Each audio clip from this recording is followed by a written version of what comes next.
Dahil sa sobrang busy ko po guys, ayan, nalipasan na naman ako ng gutom. Kaya ayan, wala na akong lakas. After ko ng trabaho, kumain na ako sa baba lang ng ano namin, ng clinic na pinapasukan ko. So ayan guys, ayan yung roasted pork ng Chinese roasted pork, ayan.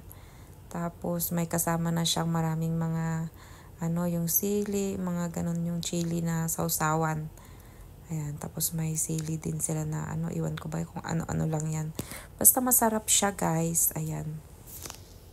So guys, sarap din humigop ng sabaw. Ayan, gutom na gutom ang pig, kaya ayan, hindi na kayang maglakad pa uwi. Kumain muna.